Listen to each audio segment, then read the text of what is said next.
त्यानंतर पहा पुढील प्रश्न, एका सांकेतिक भाषेत प्रसन्न बरोबर अशा प्रकारे, सरळ बरोबर अशा प्रकारे व अन्न बरोबर अशा प्रकारे लिहितात, तर त्याच सांकेतिक भाषेमध्ये खिन्न हा शब्द कसा लिहाल? तर पहा, न हा जो काही अक्षर आहे या दोन्ही ठिकाणी आलेलं आहे. मग दोन्ही ठिकाणी कॉमन चिन्ह कोणतं आहे? भागाकारचं. म्हणजे न साठी भागाकार दिला आणि जे प्रत्येक ठिकाणी दुसऱ्या स्थानावर दिलेलं आहे. खी हा जो काही अक्षर आहे तो इथे कुठेच दिलेला नाही, म्हणजे यासाठी वेगळं चिन्ह वापरलेलं असणार आहे. हा चिन्ह पहा इथे आहे, गुणाकाराचं चिन्ह देखील दिलेलं आहे, वजा चिन्ह दिलेलं आहे. हे चिन्ह या ठिकाणी दिलेलंच नाही आहे, म्हणजे खिन्न या शब्दासाठी अशा प्रकारचं चिन्ह इथे वापरलेलं असणार आहे, म्हणून यालाच तुम्हाला गोल करायचं आहे. पुढील प्रश्न, बस स्थानकावर एक अनोळखी मुलगा चुकला आहे, अशा वेळी तुम्ही काय कराल?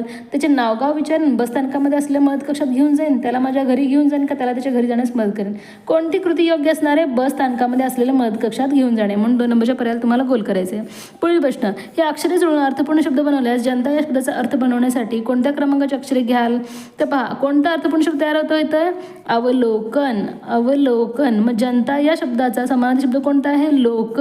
कोणत्या क्रमांकाचे अक्षर घेतलं तयार होतो? तिसरं आणि चौथं. मग तिसरं आणि चौथं पहा कुठे दिले? 3 नंबरच्या पर्यायामध्ये, म्हणून यालाच तुम्हाला गोल करायचं आहे. पुढील प्रश्न, आकृती क्षमा हृदय द्रावक्षरी पाद या शब्दामध्ये एकूण किती जोडाक्षरे आलेत? जोडाक्षरे कशी तयार होतात? ज्यावेळेस 2 व्यंजन आणि 1 स्वर एकत्र येतो त्यावेळेस जोडाक्षर तयार होतं. परंतु इथे पहा, कृ आणि रू हे जे काही अक्षरे आहेत तर ही जोडाक्षर नसून अक्षर आहेत विद्यार्थ्यांनो, म्हणजे जोडाक्षर समजायची चूक करायची नाही, जोडाक्षर नाही आहेत. तर पहा, क्ष हे संयुक्त व्यंजन आणि जोडाक्षर आहे, द्र हे जोडाक्षर आहे आणि श्र हे जोडाक्षर. अशा प्रकारे 3 जोडाक्षर या शब्दामध्ये आलेले आहेत, म्हणून 1 नंबरच्या पर्यायाला तुम्हाला गोल करायचे आहे.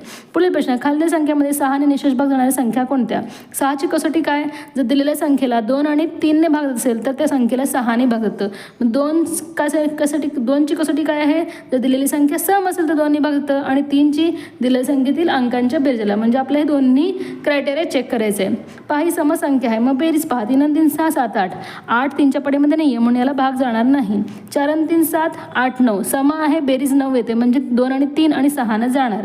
7 आणि 8 15. 15 आणि 6 21. समसंख्या आहे, 21 बेरीज झालेली 3 ने भाग जाणार, म्हणजे 6 ने देखील भाग जाणार.